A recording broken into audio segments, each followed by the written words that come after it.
tunakuhabarisha na kukuelimisha.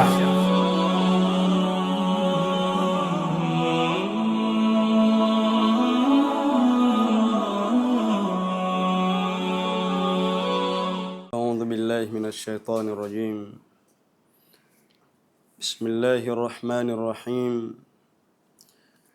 الحمد لله الذي أنزل القرآن في ليلة مباركة إنا كنا منذرين،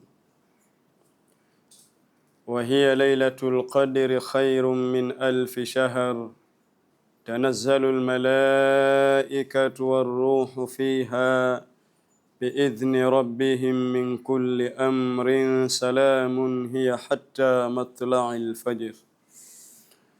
نحمده سبحانه وتعالى ونشكره ونتوب إليه لأنه متصف بكل كمال منزه عن كل نقص.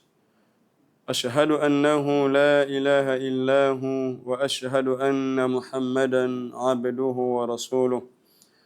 أشهد أنه قد بلغ الرسالة وأدى الأمانة ونصح الأمة وكشف الغمة وجاهد في الله حق جهاده حتى أتاه اليقين.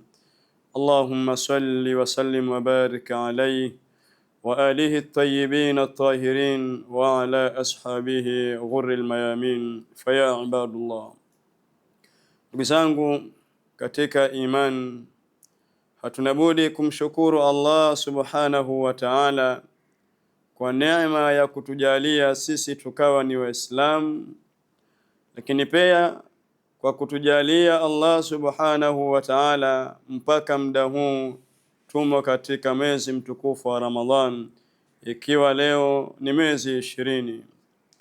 Ndugu Waislamu, tuliwahi kusema awali kwamba huu mwezi mtukufu wa Ramadhan ni mwezi ambao umekuja maalum kwa umma huu wa Mtume sallallahu alayhi wasallam. Ni mwezi ambao ndani yake kuna fadhila, ni mwezi ambao ndani yake kuna faida mbalimbali liswaimina, kwa wale wafungaji. Ndugu zangu katika iman, 12 tumeyamaliza na leo tunamaliza 10 la pili. Tunakwenda kuingia katika 10 la mwisho la mwezi mtukufu wa Ramadhan. 10 hilo ni 10 la ubora, ni 10 ambalo lina fadhila kubwa, ni 10 ambalo Allah subhanahu wa ta'ala anawaacha huru waja na moto na kuwapa malipo yaliyokuwa makubwa. Lakini ndiyo 10 ambalo imeteremshwa kitabu hichi cha Qur'an. Allah subhanahu wa ta'ala anasema, inna anzalnahu fi laylatin mubarakatin inna kunna mundhirin, katika suratul Dukhan. Hakika sisi tumeteremsha Qur'ani katika usiku uliobarikiwa. Lailatul mubaraka ni usiku wa Lailatul Qadr. Katika suratul Qadri imekuja inna anzalnahu fi lailatul qadr. Tumeteremsha Qur'an katika usiku wenye cheo.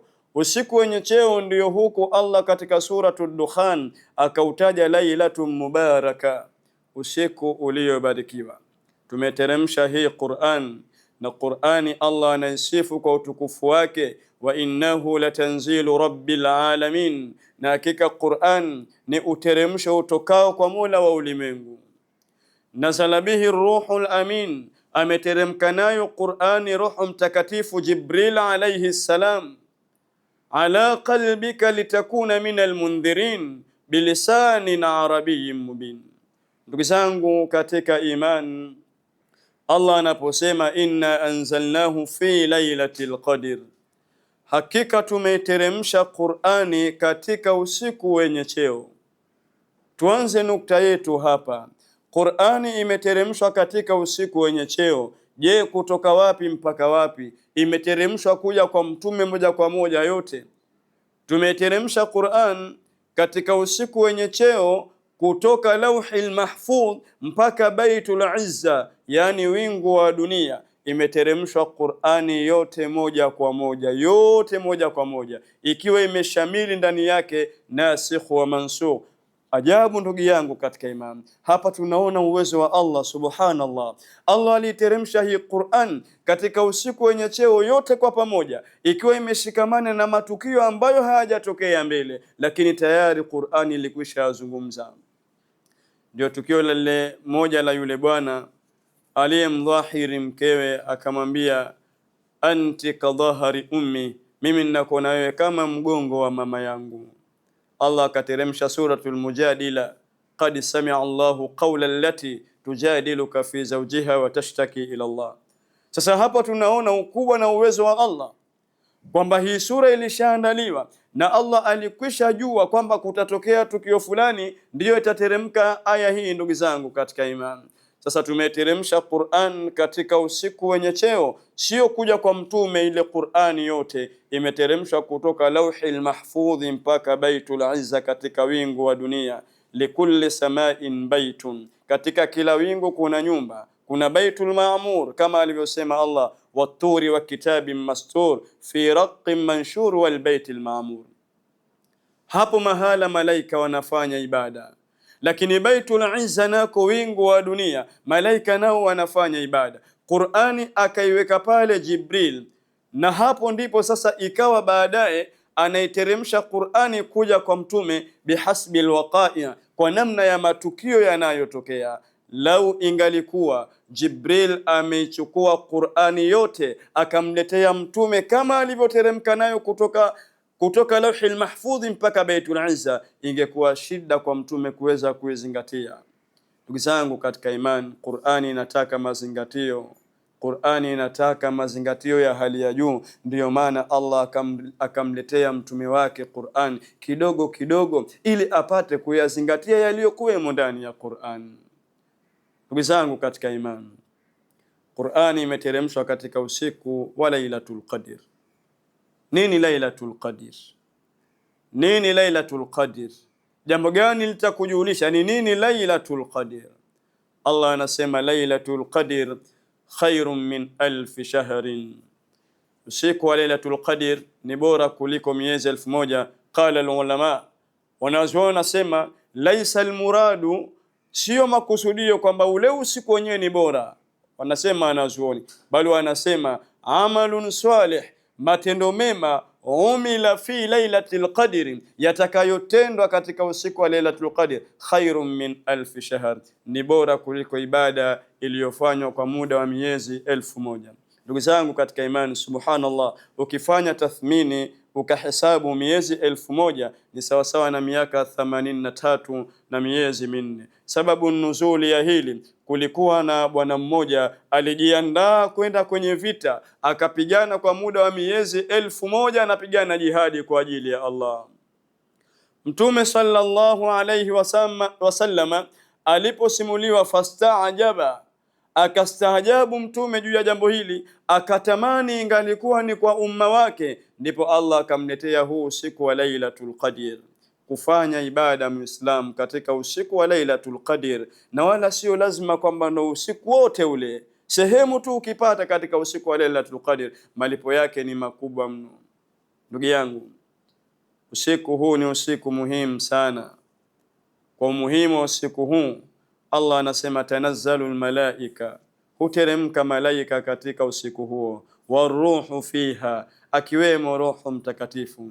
Bila shaka kwa uzito wa usiku huu, ndiyo maana Allah akatumia khasu baada am, kwa sababu aliposema tanazzalul malaika, wanateremka malaika, alafu akasema waruhu fiha. Ruhu fiha yani Roho Mtakatifu bimaana Jibril. Jibril naye ni miongoni mwa malaika. Kwa nini isiwe tu kwamba huteremka malaika biidhni rabbihim min kulli amri, lakini Allah akasema waruhu fiha, akaifanya khususiyya baada al-umumi, kama ilivyokuja wanatuambia hivyo watu wa lugha, kwa sababu ugeni huu wa Islam ni ugeni uliokuwa mkubwa mno. Leo hii watakapotoka wa Tanzania wakaenda katika nchi ya Marekani, wakasema kwamba wamekuja watu kutoka nchi ya Tanzania, lakini akiwemo na rais wao. Rais naye pia ni mtu. Katika hao wa Tanzania waliokwenda Marekani, na rais naye ni mtu. Sasa ikiletwa kwa sigha hii kwamba wamekuja watu kutoka Tanzania, rais naye ni mtu, lakini akiwemo na rais wao, bila shaka huu ugeni huu utakuwa ni mkubwa, hata yale mapokezi yake yatakuwa ni makubwa. Ndio alichokifanya Allah, ameleta khasu baada al-am, tanazzalu al-malaika, huteremka malaika, waruhu fiha, na Roho Mtakatifu Jibril alayhi salam. Ndugu zangu katika iman, kwa usiku huu, kwa utukufu wa usiku huu, Jibril ana mbawa mbili, hazitumii isipokuwa usiku wa Lailatul Qadr. Ndugu zangu katika imani, je, usiku huu unaanza muda gani? Maana yake Mtume katuambia tuutafute usiku wa Lailatul Qadr, iltamisuha fi ashri al-awakhir, katika 10 la mwisho la Ramadhan. Utafuteni usiku huu, lakini tuutafute muda gani? Sasa tuhakikishe kwamba tumeupata. Katika Qur'an Allah hakutaja kuanza kwa usiku huu unaanza muda gani, hilo hakutaja, isipokuwa ametaja kule kumalizika kwake, ndio anasema salamun hiya hatta matla'il fajr. Lakini kule kuanzia kwamba usiku wa Lailatul Qadr unaanza muda huu, Allah hakutaja. Yeye amesema tu anzalna alqur'ana fi lailatil qadr, tumeteremsha Qur'an katika usiku wenye cheo. Ndugu zangu katika imani, usiku unaingia pale ambapo imeingia magharibi. Sasa wewe katika 10 hili, inapofika wakati wa magharibi, hakikisha hukosi ibada mpaka unakamilisha na kuhitimisha 10 hili. Hukosi ibada, tarawih, ibada nyinginezo, qiyamul laili, witri, tahajjudi, unakithirisha kufanya hayo ili uweze kudiriki fadhila na utukufu wa usiku huu wa Lailatul Qadr. Ndugu zangu katika imani, baadhi ya watu hawatili umuhimu. Ukikusudia haswa usiku huu utaupata. Ukikusudia haswa upate usiku wa Lailatul Qadr, utapata fadhila zake. Hivi Muislamu, huoni kwamba ni fadhila iliyokubwa kufanya ibada katika usiku mmoja? Malipo unayoyapata ni bora zaidi kuliko kufanya ibada kwa muda wa miaka 83. Hebu ichukue miaka 83 na miezi 4. Si wingi wanaofika umri huo. Ndio Mtume anasema umma wangu umri wao baina ya 60 70. Sasa miaka 83 kwa usiku mmoja tu unafanya ibada, malipo yake ni makubwa mno. Mwanadamu, hili halikutii hamu ukajishughulisha katika ibada? Sasa Allah subhanahu wa ta'ala, itakapofika usiku wa Lailatul Qadr, analileta kundi kubwa la malaika katika ulimwengu. Tunafahamu sote malaika Jibril alayhi salam alikuwa akipeleka wahyi kwa bwana Mtume Muhammadin sallallahu alayhi wasallam. Mtume hayupo, ameondoka. Mtume ameondoka, hayupo. Jibril haji kwa sababu alikuwa akimjia Mtume, yuko huko mbinguni anafanya mengine aliyoelekezwa na Mola wake, kwa sababu hakuna utume kwa wakati huu. Mtume amekatika, jana imalizika, lakini ipo sheria ambayo ameacha, ndio tunakwenda nayo mpaka muda huu. Ndugu zangu katika imani, sasa Allah subhanahu wa ta'ala kwa utukufu wa usiku huu wa Lailatul Qadri ndiyo anamleta tena Jibril alayhi salam, anakuja katika ulimwengu na kundi kubwa, akiwa ameshika bendera ya kijani imeandikwa kalimatu tauhidi la ilaha illa Allah. Kundi kubwa lilateremka. Tukumbuke Waislamu, muda huo wengine wamelala, muda huo wengine wako na mambo ya kidunia, muda huo wengine wako na mambo yasiyo na maana. Katika usiku mtukufu ambapo tunajiwa na wageni ambao watukufu, akiwemo Jibril alayhi salam, wanafika pale katika mji wa Maka kwenye Kaaba, fayarkuzuna lawaa, wanatundika bendera iliyoandikwa la ilaha illa Allah. Kisha Jibril alayhi salam anawaambia wale malaika, tawanyikeni. Sasa malaika wanatawanyika kwenye miji. Tukumbuke huu ni usiku muhimu wa Islam. Huu ni usiku muhimu. Piga huu wa Muislam, jitahidi sana upate usiku wa Lailatul Qadr. Jitahidi sana ufanye ibada. Sio kwamba upate usiku wa Lailatul Qadr bila ya ibada. Usiku huu haupatikani isipokuwa kwa ibada. Jitahidi sana ufanye ibada katika usiku huu. Jipangilie vizuri Muislam. Ndio maana watu wanakaa i'tikafu katika nyumba ya Allah, ili wahakikishe kwamba unapokuja huu usiku wanadiriki fadhila zake, wanakaa i'tikaf. Tutumie muda huu wa Islam. Mtume sallallahu alaihi wasallam alikuwa katika 10 la mwisho, shadda mizarahu, anapania shuka lake, anapania kibebe hasa. Hii ni kinaya inayoonyesha kwamba Mtume alikuwa anafanya jitihada sana na akiwaamsha ahali zake, watu wake, kwa ajili ya ibada. Siku wa Lailatul Qadr, malaika watatawanyika kwenye miji mbalimbali. Lengo, wanawatafuta nani? Wale ambao wanafanya ibada katika muda huu. Wanapowaona watu wanafanya ibada katika muda huu, katika usiku huu, malaika wanawaombea dua, malaika wanaitikia amin amin kwa zile dua wanazoziomba. Ni usiku huu mtukufu mno wa Islam, ni usiku ambao tumepewa sisi maalum, umma huu wa Mtume sallallahu alayhi wasallam. Ndugu yangu katika imani, wa fi dhalika falyatanafasil mutanafisun, katika haya kheri washindane wenye kushindana, wajitahidi Waislamu ili tuweze kupata fadhila katika usiku huu. Anasema Allah subhanahu wa ta'ala, salamun hiya hatta matla'il fajr. Usiku wa Lailatul Qadr ni amani tupu, ni amani tupu mpaka machomozo ya alfajiri. Katika usiku huu ni amani wa Islam mpaka machomozo ya alfajiri. Kwa utukufu wa usiku huu, hata vile vimondo wanavyopigwa majini kule mbinguni haviji, kwa sababu majini wapo wakorofi ambao wanataka waende kule mbinguni wakasikiliza siri, ilhali tayari wamefungiwa kwenda kule. Ndio wanasema kwamba wa anna lamasna as-samaa fawajadnaha muliat harasan shadidan wa shuhba, tulikusudia mbingu tukakuta imejazwa walinzi, kuna vimondo hupiti, hakupitiki. Sasa wapo wakaidi hujidai kuchomoza katika usiku ule. Kwa utukufu wake vile vimondo havipiti kwa usiku, kwa utukufu wa usiku wa Lailatul Qadr. Watu wako kwenye ibada, tena ukasema usiku ni Lailatul Balja, usiku ulio shwari kabisa, usiku uliokuwa mzuri, waja wanasamehewa madhambi katika usiku huo. Ndugu yangu, hakuna ibada maalum kwamba katika usiku huo unafanya ibada fulani tu. Ibada yoyote, swali kwa wingi, leta istighfar, qiraati alquran, omba dua, hasa ile dua iliyowaridi. Mama Aisha radhiyallahu anha alimuuliza Mtume sallallahu alayhi wasallam, ya Rasulullah, ikitokea nimeudiriki usiku wa Lailatul Qadr niseme nini? Mtume anamwambia, sema Allahumma innaka afuun tuhibbul afwa fa'fu anni, Allahumma innaka afuun tuhibbul afwa fa'fu anni. Kithirisha maneno hayo.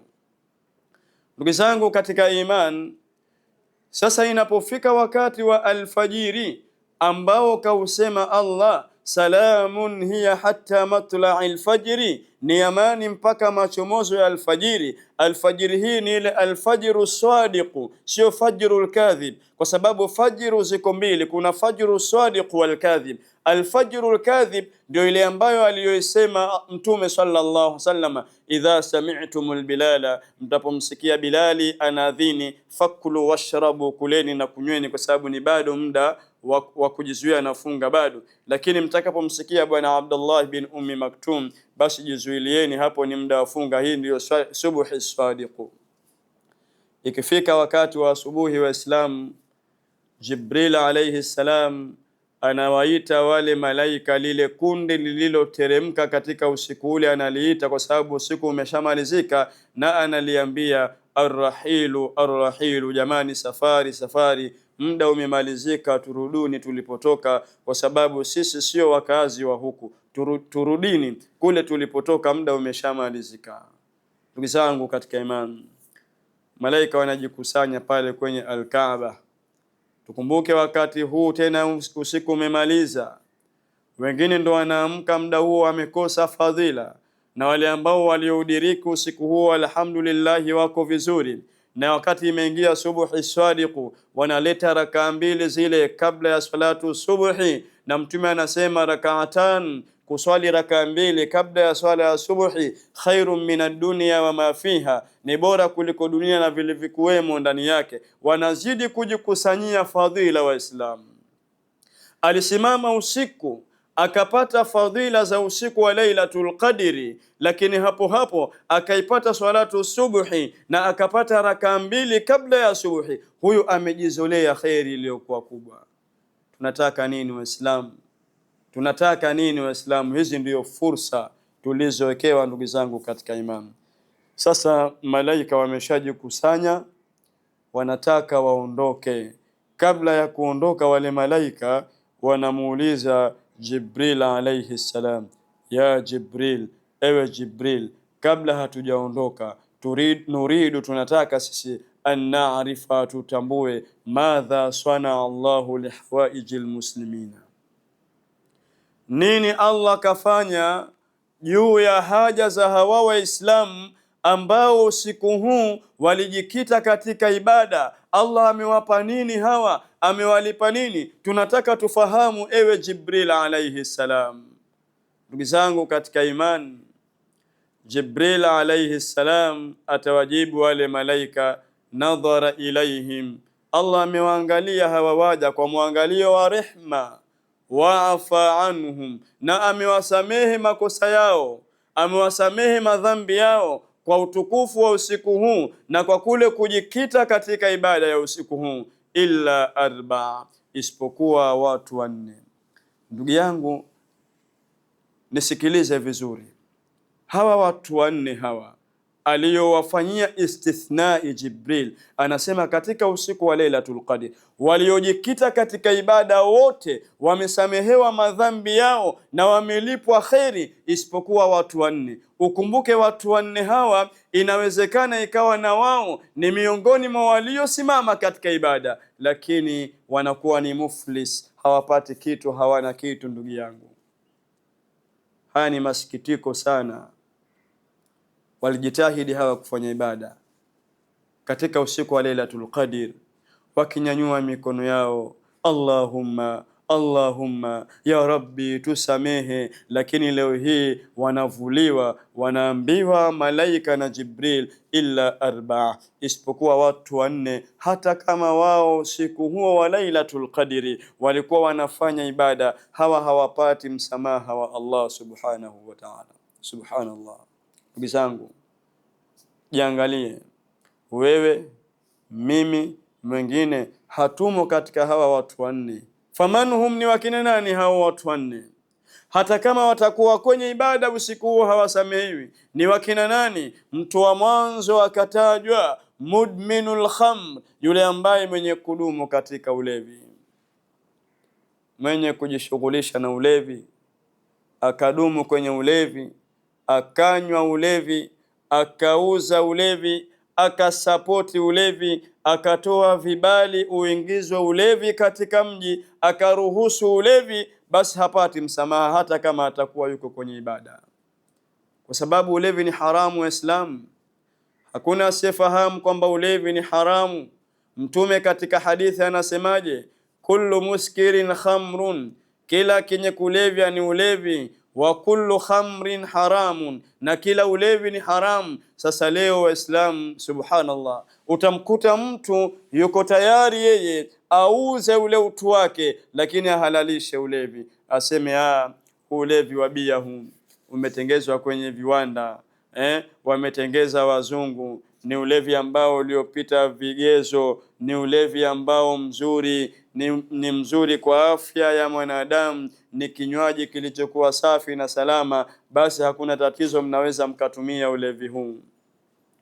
Alafu mtu huyo akatwambia ulevi wa kienyeji huu, ulevi wa gongo, ulevi wa taptapu, huu ni ulevi haramu, haufai. Alafu akachukuliwa hatua na kukamatwa kwa sababu kauza ulevi wa gongo, haufai.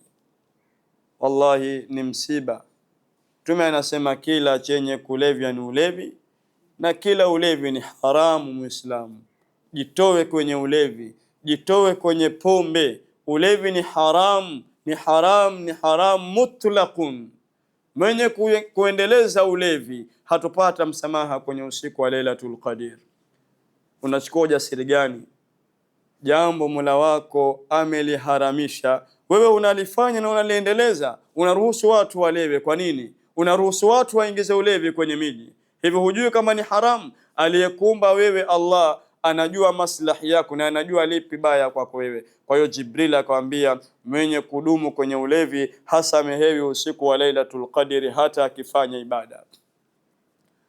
Mtu wa pili akawatajia qati'ur rahmi, yule ambaye mwenye kukata ukoo wake, kajipiga pande kwenye ukoo. Wakati mwingine mtu anakuwa na jeuri Waislamu, haswa akiwa na mali, anaweza akamwambia wenziwe, mimi sina haja na mtu yoyote, mambo yangu najitosheleza, sitaki kuingiliwa mambo yangu, niachiwe nifanye mambo yangu na watoto wangu na familia yangu mimi mwenyewe, sitaji vikao vyenu, sitaji kukutana na nyinyi, mmenisalimia sawa, hamjanisalimia, kila mmoja aishi kivyake vyake. Qati'ur rahimi, mwenye kukata ukoo, kujipiga pande, hawezi kupata msamaha katika usiku wa Lailatul Qadr. Bwana mmoja alikwenda kwa Mtume, anamwambia, ya Rasulullah, inni takabtu dhanban adhima, mimi nimechuma dhambi kubwa kabisa, nataka nitubia Rasulullah, nifanye nini? Akamuuliza, je, wazazi wako wako hai?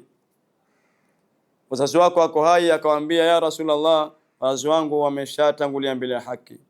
Je, mama yako mdogo yuko hai? Akamwambia, naam, mama yangu mdogo yuko hai. Akamwambia, nenda kwa mama yako mdogo kamfanyie ihsani. Kumfanyia ihsani wewe utasamehewa madhambi yako. Na Mtume anasema al-khalatu, mama mdogo, bimanzilati ummi, anakaa nafasi ya mama. Sasa leo hii kwa kuwa mzee wako ametangulia, unajipiga pande kwenye ukoo, lakini al-khalu bimanzilati abi ummi, mjomba naye pia ni nafasi ya mama. Sasa uunge ukoo, na mwenye kutaka mambo yake yawe mazuri, riziki zake ziwe nzuri, faliyasilu rahimi, basi aunge ukoo kwa kauli ya Mtume sallallahu alaihi wasallam. Kwa hiyo yule ambaye mwenye kukata ukoo akajipiga pande katika usiku huu wa Lailatul Qadr, hata kama atakuwa anafanya ibada, hapati msamaha wa Allah.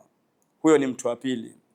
Na mtu wa tatu, aqul walidain, yule ambaye mwenye kuasi wazee wake wawili, hapati msamaha kwenye usiku wa Lailatul Qadr. Na Mtume anasema, falyamalil aqu, atende atakayoyatenda mwenye kuasi wazee wake wawili, lan yadkhula aljannata, hatoingia katika pepo ya Allah. Hata afanyaje, aswali, afunge, ajenge misikiti, aende Maka akahiji, afanye kila la kheri, lakini baada anawaasi wazee wake wawili, hawezi kupata msamaha katika usiku wa Lailatul Qadr, na wala hawezi akaingia katika pepo ya Allah. Leo hii Waislamu utamkuta mtu anapelekwa tu na mkewe, anaambiwa na mkewe, ukitaka mimi na wewe tuishi hapa, basi mama yako mtowe kwenye hii nyumba, siwezi kuishi na mama yako mimi. Ndugu yangu, huoni tu kwamba huyu mwanamke hafai? Kwa nini aweze kuishi na wewe asiweze kuishi na mzazi wako? Na mwanamume naye atamwambia mama yake, mama, naona utanigombanisha na mke wangu, kwa hiyo mimi naona uondoke hapa, mimi nitakukodia japo chumba. Anapata ujasiri huo mtoto kumfanyia mzazi wake. Mwambie huyo mkeo, mimi na mama atakaa hapa hapa, ondoka wewe, tafuta njia. Unajua mambo aliyopitia mama, unajua nafasi ya mzazi wangu. Allah kafanya muqarana baina yake na mzee, wa qadha rabbuka alla ta'budu illa iyyahu wa bil walidaini ihsana. Wema waliotangulia waliwaenzi wazazi wao. Leo hii mtu hampitii mzazi wake mwezi hadi mwezi kumsalimia, hajui mzazi wake anakula nini, anapata shida, lakini yeye bado anastarehe na wakeze na familia yake, lakini mama hamjali. Inatakiwa sisi Waislamu isipite siku basi mtu ana mawasiliano na mama yake, kwa nafasi ambayo Allah aliyompa mzazi, haswa mama. Mama kapitia mambo magumu, kapitia shida, kapitia tabu iliyokuwa kubwa. Huyo ni mtu wa tatu. Na mtu wa nne ambaye ni mtu wa mwisho kabisa, yeye huyu pia hapati msamaha katika usiku wa Lailatul Qadr. Al-mushahin, ni ule mtu ambaye mgomvi, ana ugomvi na ndugu yake, hawaelewani, hawazungumzi, wanapuuziana, hawasemeshani. Katika hadithi imekuja Mtume anasema, la yahillu limuslimin, wa fi riwayatin la yahillu limu'minin. Kote imekuja, kwa sababu muslim anaweza asifike daraja ya imani akashika kule katika Uislamu, imekuja.